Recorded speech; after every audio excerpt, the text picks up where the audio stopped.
दोस्तों नमस्ते।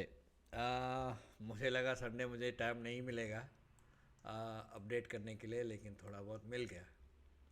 दोस्तों अभी मैं बताता हूँ फ्यूचर क्या होने वाली है। और फ्यूचर क्या होने वाली है इसका मतलब ये भी है कि मार्केट की ट्रेंड कैसे रहेगी और मार्केट का डायरेक्शन हमें एज ए इन्वेस्टर, स्पेकुलेटर, जो भी आप करते हो, कैसे देखना चाहिए, पहली बात। दूसरी बात है, देखो आगे आने वाले इलेक्शंस में ये जीत आएगी ही आएगी, यानी कि इनका किनका केंद्र सरकार जो अभी अभी है वो हर जगह जीत आएगी ही आएगी उनका। एक्सक्यूज़ में, वो इसलिए क्योंकि देखो बिहार में इंडस्ट्रीज बहुत मार बैठे हैं। बिहार हो, पश्चिम बंगाल हो और पंजाब हो। तो अब सब लोग ये जानते हैं कि जो केंद्र सरकार है वो एक्चुअली अच्छा खासा क्या करती है, रेवेन्यू बढ़ाने के लिए मेहनत करती है। हम्म। तो इसीलिए लोग अभी न चाहते हुए भी लोग वोट करेंगे। हम्म। तो केंद्र सरकार आने वाली है, आगे बहुत दिनों तक रहने वाली है। ठीक है। तो उस पर ज़्यादा दिमाग मत खर्चा करो। और रियल एस्टेट में पैसा बढ़ेगा आपका। सिंगापुर रियल एस्टेट मार्केट ऊपर चढ़ने जा रही है। और ये हमारा वीकली आउटलुक है निफ्टी के लिए। हम लोग यहाँ से आगे कहाँ देख रहे हैं, वी आर लुकिंग फॉर 29,456। ठीक है। ये इंटरनल वेव्स है, 1 2 3 4, ये इंटरनल है। ठीक है। तो we are looking in this way. ये 4 ख़त्म हो गई है ऑलमोस्ट, इट्स ए एंड। लोगों को बुलिश कैंडल चाहिए। बुलिश कैंडल में नहीं, कभी कभार ऐसे भी होती है कि निकल जाता है, मालूम ही नहीं पड़ता है। हम्म। हर वक्त बुलिश कैंडल नहीं मिल सकती है। मिलेगा तो भी आप एंट्री करने से पहले डरते रहते हो। तो पीएनबी में छोड़ दो अभी। अच्छा, टाटा का बताते हैं। टाटा का, yes it's almost due. We are in this Tata almost, यहाँ से है हम लोग 775 से लेकर 800 तक हमारे एक्यूमुलेशन है। बाद में वो नीचे गिर गया। We thought it will make one more swing, नीचे गिर गया। Yes bank, you hold it, it's going up. अच्छा, अब आते हैं असली मुद्दे पे।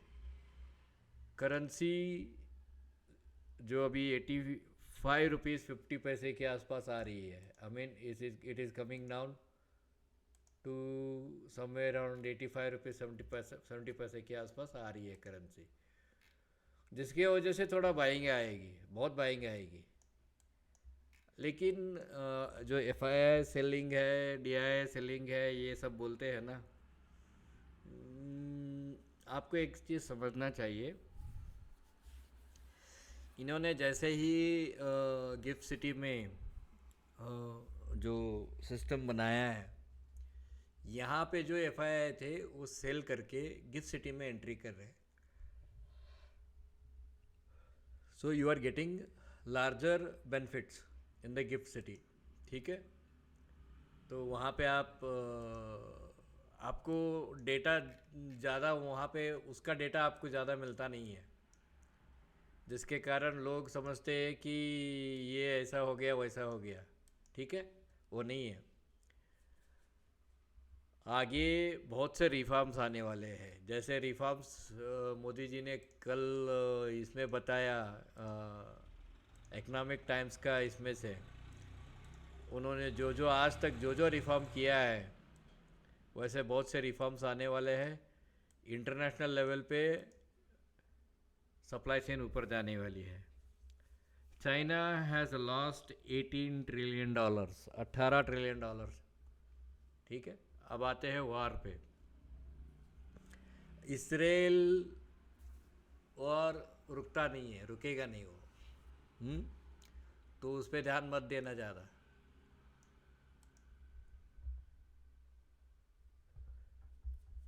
इसराइल के ऊपर ध्यान मत देना ज़्यादा, वो आपके दिमाग से निकाल दीजिए। अब आते हैं कमोडिटी मार्केट में। कमोडिटीज़, गोल्ड नीचे आना शुरू हो गया, हाँ हो गया, यानी कि gold started coming down gold. लेकिन मेरा 88,000 का 200 का था। मार्च अप्रैल का कॉन्ट्रैक्ट्स में ऑलरेडी इंडिया में अप्रैल के कॉन्ट्रैक्ट्स में 88,000 के ऊपर चलने लगा। तो आरबीआई ने इंटरवेंशन किया और $52 बिलियन का कुछ उन्होंने आरबीआई ने कुछ इंटरवेंशन किया है, जिसके कारण मुझे लगता है गोल्ड अब यहाँ से ऊपर जाना मुश्किल है। ये स्टैग्नेंट भी रह सकती है, ध्यान रखना, ये स्टैग्नेंट भी रह सकती है। कॉपर, कॉपर भी नीचे आएगी गोल्ड के कारण। डॉलर के स्ट्रांग होने के कारण कॉपर ऊपर आया था थोड़ा, अब नीचे आएगी। अच्छा, आप चलते हैं रशिया यूक्रेन वार। रशिया यूक्रेन वार क्या एक चीज़ आप पे डेफिनेटली इफेक्ट करने वाली है, वो है वीट एंड एक crude oil, edible oil, palm oil आपके लिए। और ये क्या बोलते हैं हम लोग, और एक ऑयल है था ना, सनफ्लावर ऑयल। ये दोनों आपके लिए बहुत ही एक्सपेंसिव कंडीशन में आएगा, बिकॉज ऑलमोस्ट ग्लोबल 30% पूरा यूक्रेन से आ रहा था। अब यूक्रेन का वार रुक भी गया, एक बात सुनो, रुक भी गया तो आपको क्या लगता है, यूक्रेन का वार रुक भी गया तो वहाँ जाके खेती करके आप ये लेके आओगे, कॉर्न वगैरह, कॉर्न हो या सनफ्लावर हो, खेती कर सकते हो? हर जगह लैंडमाइन बिछाया गया है भाई, खेत में पैर भी नहीं रख सकते आप। ठीक है, ये थोड़ा बहुत ये करेक्शन होगा रुपी के कारण, यानी कि रुपी नीचे उतर रही है ना, उसके कारण थोड़ा बहुत करेक्शन होगा। फिर आते हैं डोमेस्टिक पॉलिटिक्स में। डोमेस्टिक पॉलिटिक्स में देखो, ये लोग जो बांग्लादेश का चक्कर है, कॉटन भी ये बार ऊपर जाएगा कॉटन, क्योंकि हमारा जितना कॉटन है उतना ही आपको एक्सपोर्ट होगा। कॉटन जो पहले बांग्लादेश से आता था उसके लिए भी एक प्रोविज़न था कि कितना आ सकता है कितना जा सकता है करके, वो नहीं, ये लोग निकाल रहे हैं उसको। ये लोग तोड़ फोड़ के, बांग्लादेश को तोड़ फोड़ के ये लोग लेके आएंगे, उसको पूरे ज़मीन पे लेके आएंगे, और लगभग उनका कहानी होगा उन्होंने ऐसा क्यों किया करके। हाँ, यानी कि वो अभी वो 1971 में हमने फ्रीडम दिलाया था, अभी वो 1926 में, अभी एक साल चलेगा बांग्लादेश का हालत, अभी एक साल चलेगा। 1926 में वो लोग फ्रीडम अपने आप सरेंडर कर देंगे। ठीक है, तो ये कहानी है इसकी, क्योंकि उसकी ग्रोथ कुछ नहीं है, आगे की ग्रोथ कुछ नहीं है। अब रही ये जम्मू कश्मीर का डोमेस्टिक, ये वो चाइना का जब खुद अपना अंदर ही, there are 8 different groups in the China and everyone is fighting for their own interest, तो मुझे नहीं लगता चाइना कुछ कर पाएगी।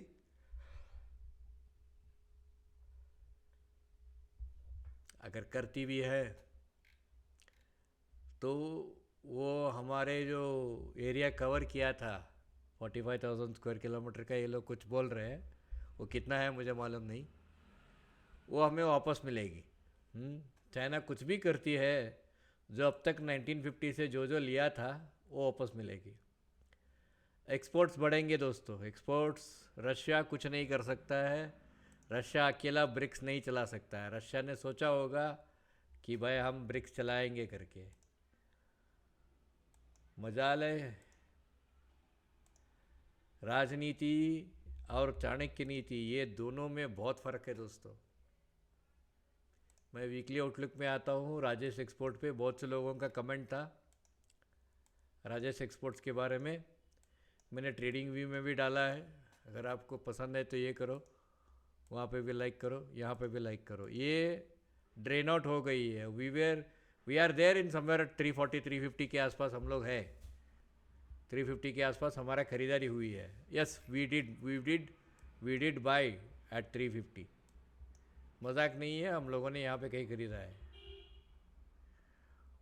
We consider this is the last drop, फिर यहाँ से ऊपर आया, फिर we waited again, it made one more drop.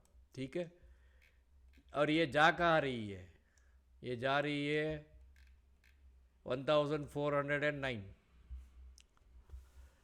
ये जो है राजेश एक्सपोर्ट, इतना ही नहीं, बहुत से दूसरे स्टॉक्स भी ऊपर जा रहे हैं। ऐसा नहीं है कि मैं एक ही स्टॉक के बारे में, there are more than 300 stocks which are in the radar. ये सभी ऊपर जाएंगे। जब भी मार्केट गिरती है उसके बाद मार्केट ऊपर जाती है, जब भी ऊपर जाती है उसके बाद मार्केट गिरती है। ये साइकिल्स है। तो ज़्यादा दिमाग में मत लो, आपके पास पैसा है इसमें डालो और पैसा कमाओ। आगे से मैं एजुकेशनल वीडियोस उतना ही डालूँगा, क्योंकि वो सभी के लिए वो थोड़ा बहुत देखते क्या होता है। तब तक के लिए एजुकेशनल उतना ही डालूँगा। हाँ, कुछ सवाल है तो कीजिए, और देखते हैं। आपका कुछ स्टॉक वगैरह देखना है तो देखते हैं। एजुकेशनल कोर्स ज्वाइन करना बहुत अच्छा है दोस्तों आपको, क्योंकि आपको एक इन हैंड सपोर्ट मिलेगा। आप बिना एजुकेशन का आगे करते हो तो मुझे गारंटी नहीं है आपका इंडिविजुअल सर्वाइवल कितना होगा, क्योंकि ये लोग अल्गोरिथम्स यानी कि एआई बेस्ड मॉडल्स के ऊपर, ये लोग कोडिंग के ऊपर अलाउ करने वाले हैं। तो आगे आपकी मर्जी है, जो करना है करो। पैसा तो मेरा नहीं जा रहा है दोस्तों, आपका जाएगा। तो अगर आप कमाएंगे तो आप कमाएंगे, आपके जेब में रखेंगे। ठीक है, ऑल राइट देन। मैं कल से आपको पोस्ट मार्केट बताऊंगा, प्री मार्केट नहीं बता सकता। मैं पोस्ट मार्केट बता सकता हूं, क्योंकि लीगल प्रोविजंस वही कहती है कि you can talk about post market but not the pre market. ठीक है, टेलीविज़न चैनल्स भी मेरे साथ कुछ लोगों ने रिट पिटीशन फाइल किया है कि इसको हम कैसे इंटरप्रिटेशन करें करके। तो देखते हैं सभी का मुंह क्या होती है, होने दो। लेकिन मैं पोस्ट मार्केट एनालिसिस आपको दूंगा, प्राइस टारगेट नहीं दे सकता। यस, मैं प्राइस टारगेट नहीं दे सकता। मैं कंडीशन बता सकता हूं कि क्या है, इसका कंडीशन क्या है। ठीक है, all right then, good luck.